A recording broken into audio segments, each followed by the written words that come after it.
வேலை ஆப் படித்து முடிச்சுட்டு நம்மளுடைய தகுதிக்கு ஏற்ற மாதிரி ஒரு வேலை வேணும் அப்படின்னு காத்துக்கிட்டு இருக்கக்கூடிய நபரா நீங்கள்?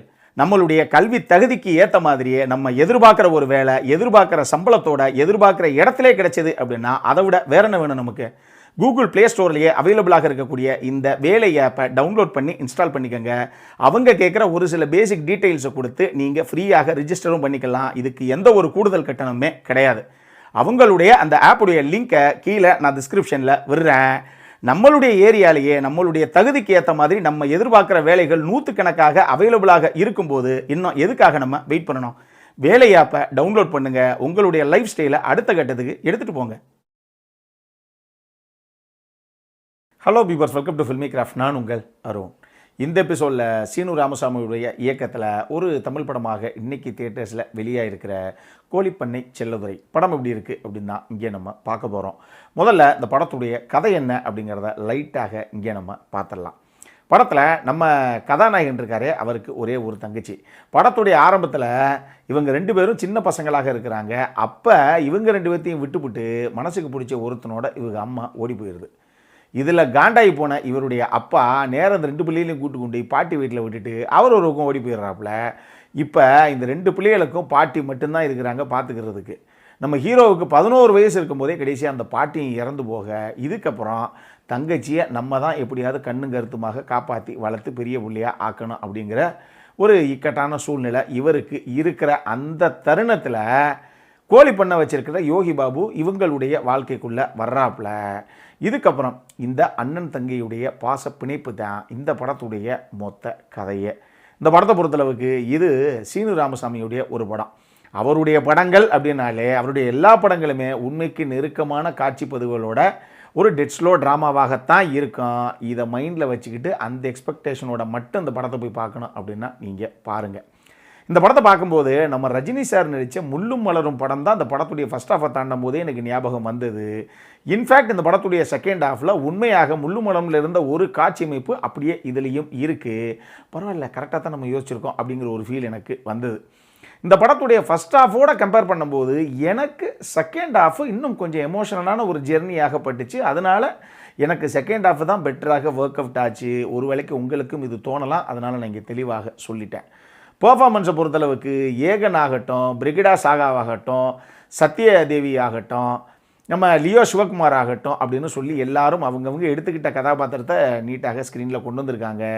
இதில் ரொம்ப குள்ளமாக இருக்கிறதாக ஒரு கதாபாத்திரத்தை பண்ண ஒரு ஆர்டிஸ்ட் ஒருத்தர் இருப்பாப்புல. அவர் அங்கங்கே சின்ன சின்ன விஷயங்களை காமெடியாக லைட்டாக கன்வெர்ட் பண்ணிவிட்டு வந்து போகிற மாதிரி கொஞ்சம் நக்க நையாண்டியாகவே பேசிட்டு தர்ற ஒரு கதாபாத்திரம். அவருமே அந்த கதாபாத்திரத்தை நீட்டாகத்தான் பண்ணியிருந்தாப்புல. யோகி பாபு படத்தில் இருக்காப்புல, அவருக்கு இன்னொரு கேரக்டர் ரோல்.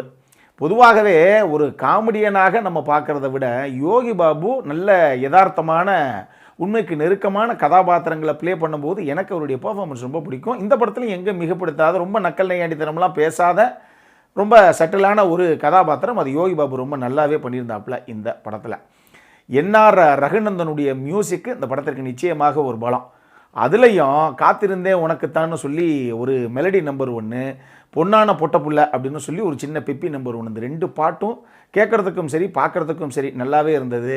இந்த படமே பேசிக்காக ப்ரீஸியாக அதே நேரத்தில் ஒரு எமோஷனல் ஜெர்னியாகத்தான் இந்த படத்தை இவங்க காட்சிப்படுத்தியிருக்காங்க. ஸோ மியூசிக்கு அப்படிங்கிற ஆஸ்பெக்டில் பேக்ரவுண்ட் ஸ்கோரிங்லாம் ஓரளவுக்கு நீட்டாகவே இருந்தது இந்த படத்தில்.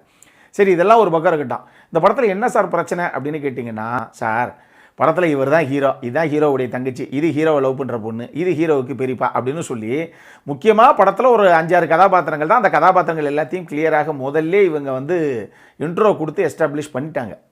ஆனால் பண்ணி முடித்ததுக்கப்புறம் அங்கே இருந்து ஃபஸ்ட் ஹாஃபுடைய இன்ட்ரோல் பிளாக் வரைக்கும் கதைக்களம் பெருசாக எங்கேயும் சுவாரஸ்யமாக நகரலை. பொதுவாகவே உண்மைக்கு நெருக்கமான காட்சிப்பதிவுகள் இருக்கக்கூடிய படங்கள் எல்லாமே ஸ்லோவாகத்தான் மூவ் ஆகும். நீங்கள் திரைக்கதையை எந்த அளவுக்கு சுவாரஸ்யப்படுத்துகிறீங்களோ அந்த அளவுக்கு அந்த படத்துடைய திரைக்கதை பரபரப்பாக இருக்குதோ இல்லையோ அட்லீஸ்ட் சுவாரஸ்யமாக இருக்கும். இந்த படத்தில் அந்த விஷயத்தை இன்னும் பெட்டராகவே பண்ணியிருக்கலாம். அந்தளவுக்கு பெருசாக சுவாரஸ்யமாக இல்லைங்க அந்த படத்துடைய ஃபஸ்ட் ஹாஃப் அப்படிங்கிற ஒரு ஃபீல் ஒன்று வந்தது. செகண்ட் ஹாஃபுக்கு போகும்போது எனக்கு பர்சனலாக செகண்ட் ஹாஃப் ரொம்ப நல்லா இருந்தது. ஒரு நல்ல எமோஷனல் கனெக்டை கொடுக்கக்கூடிய ஒரு படமாக இந்த படம் இருந்தது.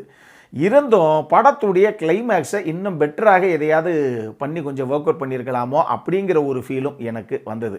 அதுவும் குறிப்பாக ஏங்க நம்ம வேணவே வேணாம் அப்படின்னு நம்மளை தூக்கி வீசிட்டு போன ஒரு கதாபாத்திரத்துடைய காலில் போய் கடைசியாக 2 கதாபாத்திரம் விழுந்து கதற அந்த காட்சி எதுக்கு அப்படிங்கிற மாதிரி தான் ஒரு ஃபீல் எனக்கு பர்சனலாக வந்தது. அதனால் ஆக்சுவலாக ஒரு பெரிய எமோஷன்ஸ் ஒன்று கிரியேட் ஆகும் அப்படிங்கிற மாதிரி இவங்க நினச்சாங்களோ என்னவோ தெரியல. எனக்கு அந்த எமோஷன்ஸ் எங்கேயும் பெருசாக கிரியேட் ஆகலை. இதுபோக இந்த படத்துடைய ஆரம்ப கட்டத்தில் ஒரு சில டப்பிங் லிப்சிங் இஷ்யூஸும் லைட்டாக இருக்குது. அதை கொஞ்சம் ப்ராப்பராகவே இவங்க பார்த்துருக்கலாமோ அப்படிங்கிற மாதிரி எனக்கு தோணுச்சு. இது ஒரு முக்கியமான விஷயந்தான். மொத்தமாக இந்த படம் எப்படி இருக்குது அப்படின்னு கேட்டிங்கன்னா, அண்ணன் தங்கை பாசத்தை பற்றி பேசின இன்னொரு படம் தான் இது. ஆனால் 2K கிட்ஸை பொறுத்தளவுக்கு அவங்களுடைய டிக்ஷனரியில் இந்த எமோஷன்ஸு அப்படிங்கிற வேர்டை தூக்கிட்டு இவங்க கிரிஞ்சி அப்படின்னு சொல்லி ஒரு வேர்டை போட்டு ரீப்ளேஸ் பண்ணிட்டாங்க.